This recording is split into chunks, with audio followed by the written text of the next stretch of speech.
दोस्तों ये कहानी है दुनिया के सबसे शातिर चोर डीबी कूपर की, जो अमेरिका में एक प्लेन को हाईजैक करके सरकार से $2 लाख लेता है और अचानक उस प्लेन से गायब हो जाता है। FBI और बहुत सी एजेंसियां इस चोर को पकड़ने के लिए 50 साल से ज्यादा का समय खर्च कर चुकी है, लेकिन उन्हें अभी तक कोई सफलता नहीं मिली है। The 1970s, hijacker D.B. Cooper jumped out of a plane and was never seen again.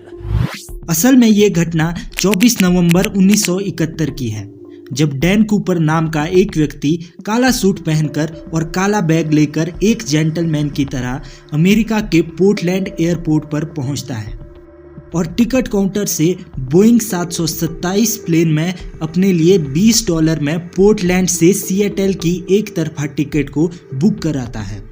उस समय अमेरिका के एयरपोर्ट्स में ज़्यादा सुरक्षा के इंतजाम नहीं थे, इसलिए डैन कूपर अपने बैग को आसानी से प्लेन के अंदर ले जाने में सफल हो गए और अपनी सीट 18C पर बैठ जाते हैं। 2:50 PM PST में प्लेन पोर्टलैंड से उड़ती है और उड़ने के कुछ देर बाद कूपर अपने लिए बर्बन ड्रिंक और सोडा ऑर्डर करते हैं।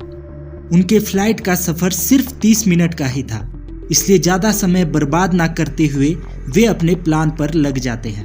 डैन कूपर अपने नज़दीक खड़ी फ्लोरेंस शेफनर नाम की फ्लाइट अटेंडेंट को अपने पास बुलाकर उसे एक पर्ची देते हैं। पहले फ्लाइट अटेंडेंट को लगता है कि कूपर उसके साथ फ्लर्ट कर रहा है, इसलिए वो उसे अपने पर्स में डालती है, लेकिन फिर कूपर उसकी तरफ झुककर धीरे से वो पर्ची पढ़ने के लिए कहता है। उस पर्ची में लिखा था कि उसके पास बैग में बम है और अटेंडेंट को उसके पास बैठने को कहा गया था। इसके बाद अटेंडेंट घबरा कर उसके पास बैठ जाती है और कूपर को बम दिखाने को कहती है। तो कूपर अपना बैग थोड़ा सा खोलकर उसे बम दिखाता है और अपनी मांग उसके सामने रखता है और कहता है कि उसे $2 लाख और 4 पैराशूट चाहिए, नहीं तो वो प्लेन को बम से उड़ा देगा, और अगर उसकी मांगे मान ली जाती है तो वो सभी यात्रियों को सुरक्षित जाने देगा। शेफनर डैन कूपर की मांगों को लेकर कॉकपिट में बैठे पायलट के पास पहुंचती है और पायलट कूपर की सभी मांगों को सिएटल के एयर ट्रैफिक कंट्रोल तक पहुंचाता है। ये खबर FBI और पुलिस तक पहुंच जाती है और इन सभी को पता लग चुका था कि प्लेन हाईजैक हो चुका है।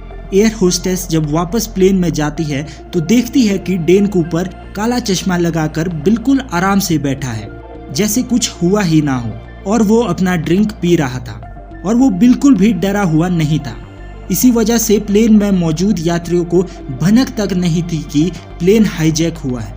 उधर यात्रियों की जान बचाने के लिए FBI द्वारा डैन कूपर की सभी मांगों को मान लिया जाता है और वे चालाकी दिखाते हुए पूरे $2 लाख को $20 के नोटों से भरते हैं, ताकि बैग ज्यादा भारी हो सके, और सभी नोटों के सीरियल नंबर भी तय किए जाते हैं ताकि बाद में कूपर को पकड़ने में आसानी हो सके।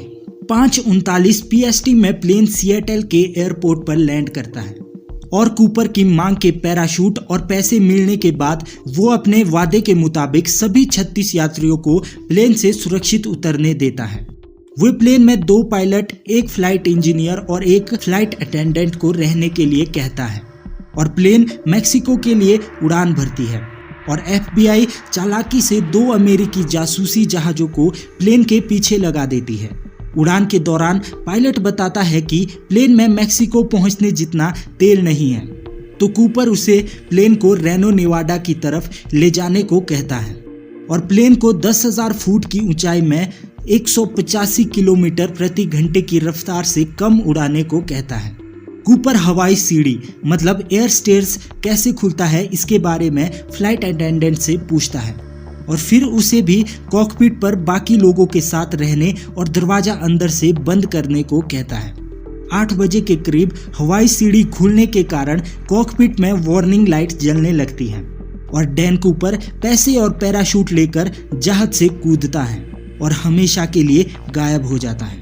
10-15 मिनट में खुले एयर स्टेयर के साथ बोइंग 727 प्लेन रेनो एयरपोर्ट पर लैंड करती हैं और प्लेन को पुलिस और FBI एजेंट्स द्वारा चारों ओर से घेर लिया जाता है, लेकिन कुछ ही देर में उन्हें पता चलता है कि डैन कूपर भाग चुका है।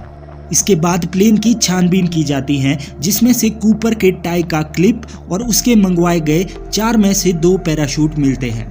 कूपर बाकी के सभी सबूतों को अपने साथ ले जाता है, जिसमें उसके द्वारा फ्लाइट अटेंडेंट को दिया गया लेटर भी शामिल था।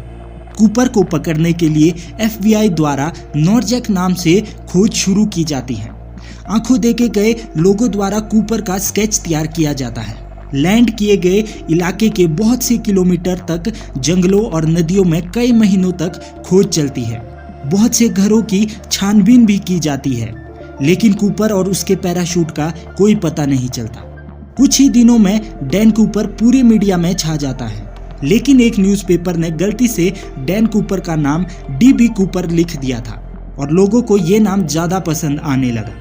इस तरह से एक न्यूज़पेपर की गलती के कारण डैन कूपर का नाम DB कूपर रखा गया और वो हर जगह इसी नाम से प्रसिद्ध हो गया था।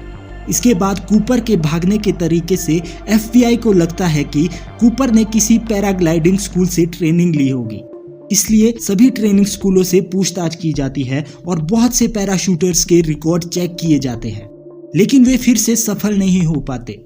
बहुत सी छानबीन के बाद भी कूपर का कुछ पता नहीं चला तो लोग मानने लगे कि लैंडिंग के दौरान कूपर की मौत हो गई होगी, पर उसकी मौत का भी कोई प्रमाण नहीं मिल सका, क्योंकि ना कूपर की लाश कभी मिली थी और ना ही पैसों का बैग और ना ही पैराशूट कभी मिल पाया।